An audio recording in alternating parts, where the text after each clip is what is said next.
दुश्मन वही है, शिक्षा माफिया है। और कहीं ना कहीं देखिए आप जो ये वही शिक्षा माफिया है क्या जिसको अंजनम कश्यप कह रही है खत्म होनी चाहिए? बिल्कुल, कुछ तो मनुवादी लोग हैं, आप समझ रहे हैं।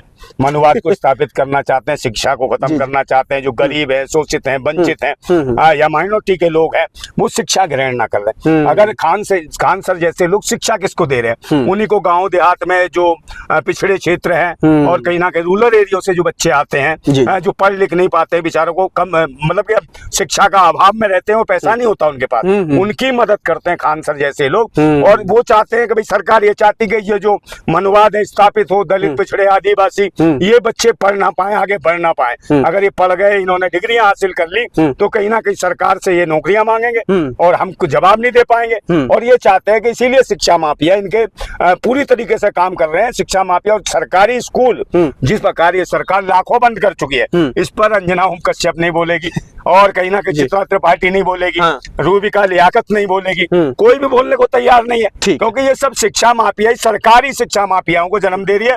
अगर सरकार चाहे तो भाई कोई चू नहीं कर सकता। फिर वो कैसे लागू कर लिया था ना, कोरोना काल में एक आदमी हवा नहीं निकाल पाई थी, बिल्कुल सांस नहीं ले पा रहा था, उस टाइम तो इन्होंने कंट्रोल कर दिया था। फिर पेपर लीक कैसे हो रहे हैं, ठीक है, और शिक्षा माफिया कैसे तैयार हो रहे हैं। आप सरेआम फायरिंग हो रही है, भाजपा का शासन है, उन्होंने कहा ये रामराज है।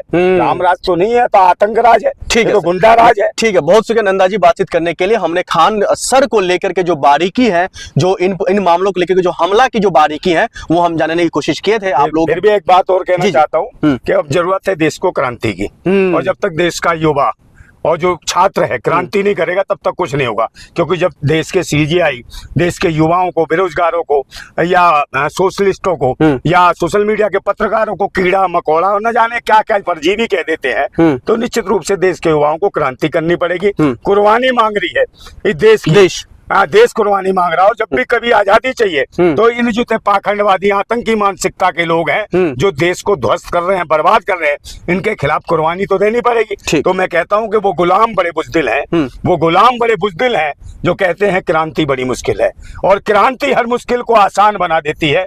तानाशाह कितना भी मजबूत हो, उसे खाक में मिला देती है। अगर खान सर जैसे लोग शिक्षा किसको दे रहे हैं? उन्हीं को गांव देहात में जो पिछड़े क्षेत्र हैं और कहीं ना कहीं रूरल एरिया से जो बच्चे आते हैं, जो पढ़ लिख नहीं पाते, बेचारों को कम मतलब कि शिक्षा का अभाव में रहते हैं, वो पैसा नहीं होता उनके पास, उनकी मदद करते हैं खान सर जैसे लोग। और वो चाहते हैं कि भाई सरकार ये चाहती है कि ये जो मनुवाद है स्थापित हो, दलित पिछड़े आदिवासी ये बच्चे पढ़ ना पाए, आगे बढ़ ना पाए। अगर ये पढ़ गए, इन्होंने डिग्रियां हासिल कर ली, तो कहीं ना कहीं सरकार से ये नौकरियां और हमको जवाब नहीं दे पाएंगे। और ये चाहते हैं कि इसीलिए शिक्षा माफिया इनके पूरी तरीके से काम कर रहे हैं। शिक्षा माफिया और सरकारी स्कूल जिस प्रकार ये सरकार लाखों बंद कर चुकी है, इस पर अंजना ओम कश्यप नहीं बोलेगी और कहीं ना कहीं चित्रा त्रिपाठी नहीं बोलेगी, रूबिका लियाकत नहीं बोलेगी, कोई भी बोलने को तैयार नहीं है, क्योंकि ये सब शिक्षा माफिया, सरकारी शिक्षा माफियाओं को जन्म दे रही है। अगर सरकार चाहे तो भाई कोई चू नहीं कर सकता। फिर वो कैसे लागू कर लिया था ना, कोरोना काल में एक आदमी